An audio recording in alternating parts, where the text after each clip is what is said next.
नवी मुंबईतील विविध प्रलंबित विकास कामं आणि नागरी समस्यांबाबत वनमंत्री गणेश नाईक यांच्यातर्फे बैठकीचं आयोजन करण्यात आलंय। या बैठकीत सर्व विभागातील समस्यांचा पाढा वाटण्यात आलाय। तसंच त्या समस्या सोडवण्यासाठी तत्काळ कारवाई करण्याचे आदेश नाईक यांनी मनपा प्रशासनाला दिलेत।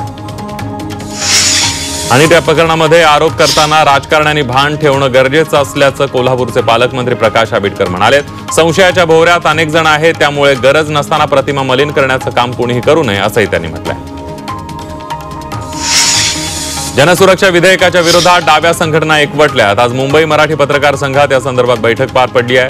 प्रकाश आंबेडकर आणि कपिल पाटील यांच्या पुढाकाराने ही बैठक पार पडली। यामध्ये जनजागृतीसाठी राज्यव्यापी कार्यशाळा घेण्याचा निर्णय घेण्यात आला। राज्यात कोथिंबिरीचे भाव कोसळलेले आहेत, त्यामुळे व्यापारी शेतकऱ्यांकडून 2 रुपये किलोनं कोथिंबीर विकत घेत आहेत आणि यामुळे शेतकऱ्यांचं मोठं नुकसान झालंय। खर्च करूनही निव्वळ उत्पन्न निघत नसल्यानं संतप्त शेतकऱ्यांना 1.5 एकर कोथिंबीरीवर ट्रॅक्टरच्या माध्यमातून रोटावेटर फिरवलाय। पावसाच्या अनियमिततेमुळे पिकांच्या होणाऱ्या नुकसानीवर उपाय म्हणून वाशिम जिल्हा प्रशासनाने यंदा स्मार्ट पेरणी पद्धतीचा अवलंब केलाय। या अंतर्गत 1,36,000 एकर क्षेत्रावर पेरणी केली आहे।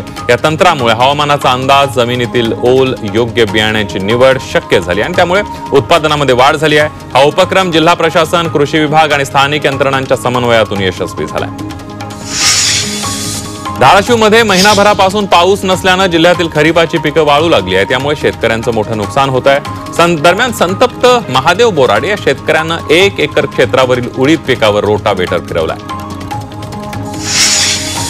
जळगावच्या नशिराबाद गावाजवळ भरधाव डंपरच्या धडकेमध्ये दुचाकीस्वार तरुणाचा जागीच मृत्यू झालाय, तर एक जण जखमी झालाय। हर्षल राजू पाटील असं मृत तरुणाचं नाव आहे। दोघे मित्र शिरसाळा इथल्या मारुतीचं दर्शन घेण्यासाठी जात असताना अपघात झालाय। ठाण्यामध्ये मंगळवारी 24 तासांसाठी पाणी पुरवठा बंद असणार आहे। मंगळवारी सकाळी 8 ते बुधवारी सकाळी 8 पर्यंत शटडाऊन घेण्यात येणार आहे। जलशुद्धीकरण केंद्रात दुरुस्तीच्या कामासाठी हा निर्णय घेतलेला आहे, त्यामुळे घोडबंदर रोड, त्याचबरोबर पातलीपाडा, बाळकुम, ब्रह्मांड, त्याचबरोबर वाघबीळ, उथळसर भागामध्ये पाणी पुरवठा बंद राहणार आहे। पुण्यामध्ये नाबार्डच्या 44व्या वर्धापन दिनानिमित्त विशेष कार्यक्रमाचं आयोजन करण्यात आलं होतं। केंद्रीय सहकार राज्यमंत्री मुरलीधर मोहोळ यांच्या प्रमुख उपस्थितीमध्ये हा कार्यक्रम पार पडला। गुणवत्तापूर्ण काम करणाऱ्या सहकारी विकास सोसायट्यांना या कार्यक्रमात विशेष पुरस्कारानं सन्मानित करण्यात आलं। नाबार्ड बँक ही ग्रामीण कृषी अर्थव्यवस्था सक्षम करण्यासाठी कटिबद्ध आहे, तसं त्यांनी झी24 तासशी बोलताना सांगितलं। सोलापूर ते मुंबई वंदे भारत ट्रेन आता 16 ऐवजी 20 डब्यांची ट्रेन होणार आहे। सोलापूर, पुणे, मुंबई या मार्गावर धावणाऱ्या वंदे भारत एक्सप्रेसमध्ये आता यापुढे 4 डब्यांची व्यवस्था वाढवण्यात येणार आहे। त्यामुळे सोलापूरकरांसह कुर्डुवाडी, पुणे, कल्याण, ठाणे आणि मुंबई परिसरातील प्रवाशांना मोठा दिलासा मिळणार आहे। अकोल्यातील मौजे सागत गाव हगणदारी मुक्त करण्यासाठी गावातील विद्यार्थी आणि महिला पुढे सरसावल्यात। रस्त्यावर शौच आणि खड्डे यामुळे अनेक दुर्घटना घडतात, त्यामुळे अधिकाऱ्यांनी या प्रकरणात लक्ष देत तत्काळ कार्यवाहीची मागणी केली जाते। छत्रपती संभाजीनगरात 58 विविध तपासणी समित्यांनी 196 पदव्युत्तर पदवी महाविद्यालयांची तपासणी केली आहे। या तपासणी दरम्यान अनेक महाविद्यालयातील प्राध्यापक नियुक्तीबाबतच्या कागदपत्रांमध्ये त्रुटी आढळल्या, त्यामुळे तपासणीतील 50% महाविद्यालयांची प्रवेश क्षमता गोठवली जाण्याची शक्यता आहे। बीडमधल्या खासगी शिक्षक आणि कर्मचाऱ्यांना चारित्र्य प्रमाणपत्र बंधनकारक करण्यात आलंय। जिल्हा परिषदेचे मुख्य कार्यकारी अधिकारी जितीन रहमान यांनी याबाबतचे निर्देश दिले। जिल्हा परिषदेच्या शिक्षण विभाग गुणवत्ता विकास आढावा बैठकीमध्ये याबाबतचे निर्देश देण्यात आले। पुण्याच्या खेड तालुक्यातील वाडामध्ये दुसरी समूह शाळा साकारण्यात आलेली आहे। आदिवासी भागातील मुलांना दर्जेदार शिक्षण मिळवण्यासाठी ही क्लस्टर स्कूल साकारण्यात येते। यासाठी शाळा व्यवस्थापन समितीने ही मान्यता दिली आहे। नागपूर जिल्ह्यात रामटेक तालुक्यामध्ये जिल्हा परिषद शाळेवर वीज कोसळली, यातून 70 विद्यार्थी काही शिक्षक थोडक्यात बचावलेत। वीज पडल्यानं छताचा स्लॅबचं प्लास्टर कोसळलं, इमारतीला तडे गेलेत, शाळेतली विद्युत उपकरणंही बंद झाली।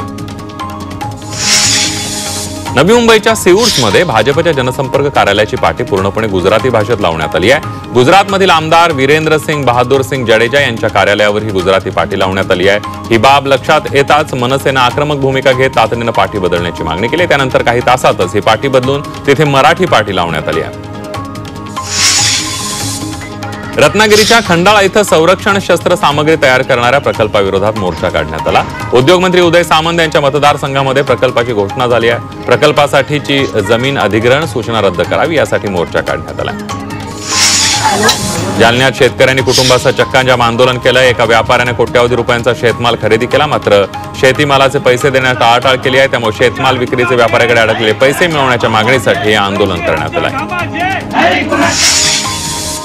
नाशिकच्या चांदवडमध्ये रिपब्लिकन पार्टी ऑफ इंडिया यांच्या वतीनं नगर परिषदेसमोर ठिय्या आंदोलन करण्यात आलंय। जिल्हा उपाध्यक्ष राजाभाऊ अहिरे यांच्या गाळेधारकांना न्याय द्यावा यासाठी हे आंदोलन करण्यात आलं। या आंदोलनानंतर नगर परिषद मुख्याधिकाऱ्यांनी यांना निवेदन सुद्धा देण्यात आलंय।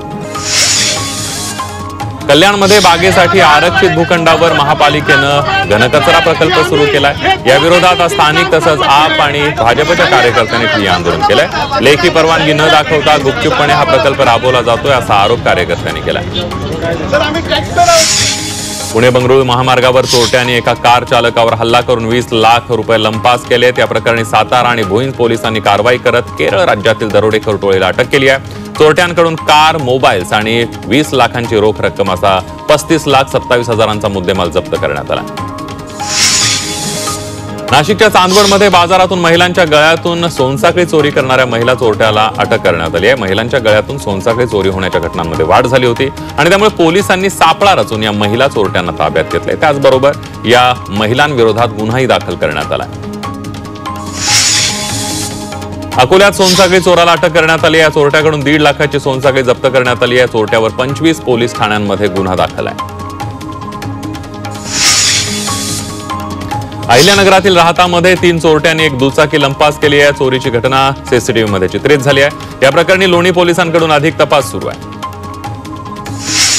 बदलापूर रेल्वे स्थानकावर रेल्वेची लोखंडी जाळी चोरून लोकलमधून पळून जातानाचा व्हिडिओ समोर आलाय। यामध्ये एक चोरटा जाळी चोरून मुंबईकडे जाणाऱ्या लोकलमध्ये बसल्याचं दिसून आलं। एका प्रवाशाने आपल्या मोबाईलमध्ये हा व्हिडिओ चित्रित केलाय।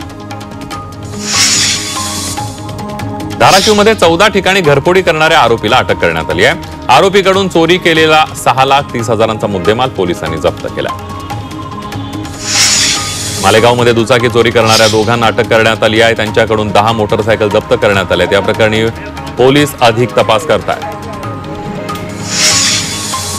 अकोल्यातील जुने शहर परिसरामध्ये दहशत माजवणाऱ्या 3 आरोपींची पोलिसांनी धिंड काढली आहे। नागरिकांमध्ये गुन्हेगारांबाबतची भीती कमी करणं आणि त्यांना सुरक्षिततेचा अनुभव देण्यासाठी या आरोपींची धिंड काढण्यात आली।